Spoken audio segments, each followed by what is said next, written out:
Hello friends, मेरे story channel पे आप सभी का स्वागत है। मेरी आज की कहानी है माँ की ही परछाई हूँ।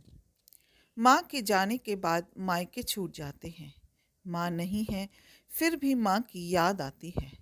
ठंड का मौसम होता था, बेफिक्र माँ की शॉल ओढ़ लिया करते थे। माँ के साथ रजाई में छुप जाया करते थे। रजाई की गर्मी से अधिक माँ का साथ अच्छा लगता था।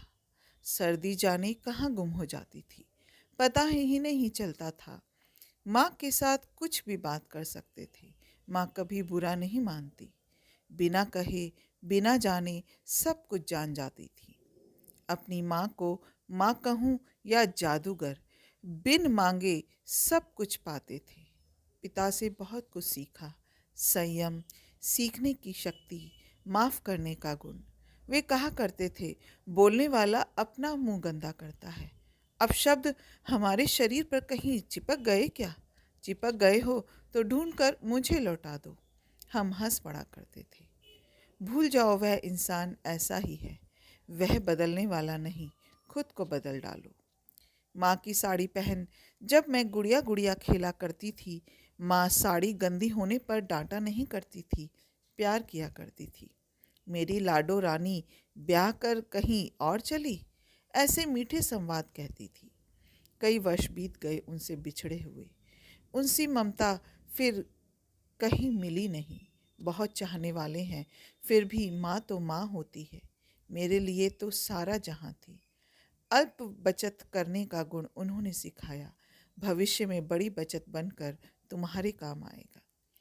छोटी मोटी बातें लेकिन महत्वपूर्ण कहा करती थी। वर्तमान नहीं, भविष्य भी संवरेगा अगर मेरी बात पर ध्यान दोगे। मन में कोई स्वार्थ नहीं होता है, निस्वार्थ सिर्फ आपका भला चाहती है। पिता आसमान थे, जिनकी छत्र छाया में दुख कभी देखा नहीं। बहुत सौभाग्यशाली रही, उन्हीं के हाथों मेरी डोली विदा हुई। जरा सी बात पर रूठ जाऊं तो दौड़ कर गले लगा लेती थी। क्या है, क्या हुआ मेरी लाडो रानी? चल तुझे कुछ दिलाऊं। माँ तेरे हाथ के बने स्वेटर पहनकर बड़े हुए। फुर्सत में बैठना उन्हें पसंद नहीं होता था। कुछ न कुछ किया करती थी। हर गुण था उनमें, तभी मुझे मोहब्बत थी उनसे। आज भी है, हमेशा रहेगी। अपनी माँ का ही अंश हूँ, माँ की ही परछाई खुद को कहती हूँ। अपना कीमती समय देने के लिए दिल से शुक्रिया। अगर आपको ये कहानी अच्छी लगी हो तो एक लाइक कीजिएगा, शेयर कीजिएगा और मेरे चैनल को सब्सक्राइब करना मत भूलिएगा। फिर मिलते हैं एक नई कहानी के साथ। जय हिंद।